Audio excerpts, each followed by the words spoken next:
Diabetes mellitus tipo 2, parte 7. Tratamento medicamentoso e intervenções cirúrgicas. Tratamento medicamentoso. O tratamento medicamentoso ou farmacológico visa controlar a glicemia do indivíduo e normalmente é realizado com auxílio de agentes antidiabéticos, que, em sua maioria, são administrados por via oral. Por conta disso, esses fármacos antidiabéticos são mais conhecidos como agentes hipoglicemiantes orais ou anti-hiperglicêmicos orais. Os fármacos hipoglicemiantes orais costumam ser classificados em 3 tipos. Primeiro, secretagogos de insulina, que aumentam a quantidade de insulina secretada pelo pâncreas. Como exemplo, podemos citar os fármacos das classes das sulfonilureias e meglitinidas. Segundo, sensibilizadores dos tecidos para a ação da insulina, que aumentam a sensibilidade de órgãos-alvos à ação da insulina. Como exemplos, podemos citar os fármacos das classes das biguanidas, com destaque para a metformina, e das glitazonas.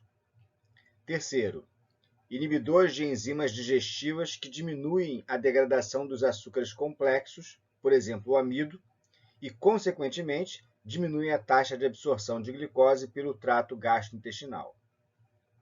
Como exemplo, podemos citar os fármacos inibidores de alfa-glicosidase. A combinação desses fármacos usados no tratamento da diabetes mellitus tipo 2 costuma ser frequente. Essa combinação terapêutica na diabetes mellitus tipo 2 pode até, em casos mais severos, incluir também a insulina exógena para garantir um bom controle da glicemia. As cirurgias no intestino também podem ser utilizadas como ferramentas para o tratamento da diabetes mellitus tipo 2. Os médicos estão conseguindo, com pequenas modificações na anatomia do intestino delgado, regular a produção de insulina no pâncreas e, com isso, restaurar as taxas de glicemia aos níveis normais. O intestino delgado, além de promover a digestão e absorção dos alimentos, funciona como uma espécie de fábrica de substâncias conhecidas como incretinas. GLP-1, liberada pelas células L do intestino, e GIP, liberada pelas células K do intestino. Essas substâncias podem ser classificadas como agentes capazes de potencializar a secreção de insulina.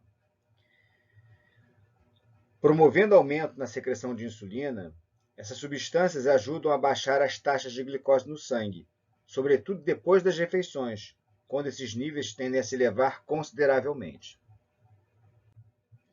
A descoberta do papel crucial das incretinas, GIP e GLP-1, no controle da diabetes mellitus tipo 2 data dos anos 90.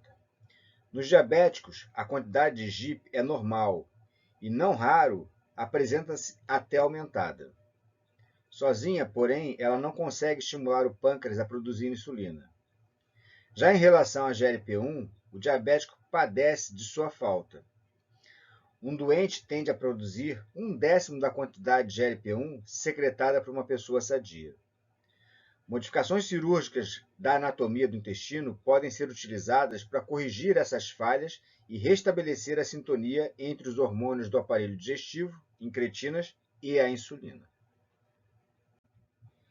Durante a digestão, depois de passar pelo estômago, o alimento chega à primeira porção do intestino delgado, o duodeno. Nesse momento, moléculas de GIP saem do duodeno e dirigem-se ao pâncreas para estimular a secreção de insulina. Quando o alimento chega ao íleo, moléculas de GLP-1 são imediatamente despachadas para o pâncreas, onde potencializam a síntese de insulina. As técnicas cirúrgicas facilitam a ação das incretinas, encurtando o período de digestão dos alimentos. Como exemplo, podemos citar a técnica de interposição do íleo, criada pelo cirurgião Áureo Ludovico de Paula, do Hospital de Especialidades de Goiânia. Feita por laparoscopia, a cirurgia consiste em aproximar uma parte do íleo do estômago, de modo a intensificar a produção de GLP-1. A operação prevê ainda a redução de 20% do estômago, o que reduz drasticamente a produção de grelina, o hormônio do apetite. Isso leva à perda de peso e, assim, diminui a resistência à insulina. Outro exemplo é a técnica de exclusão duodenal desenvolvida por um outro grupo para tratamento cirúrgico da diabetes. Esse grupo é coordenado pelo cirurgião José Carlos Pareja, chefe do Serviço de Cirurgia Bariátrica e Metabólica da Universidade Estadual de Campinas, Unicamp.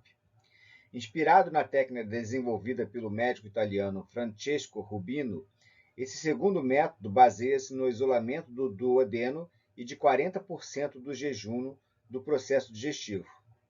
São desviados para a porção inferior do intestino delgado. Com isso, o alimento chega menos degradado ao íleo e estimula mais fortemente a ação das incretinas.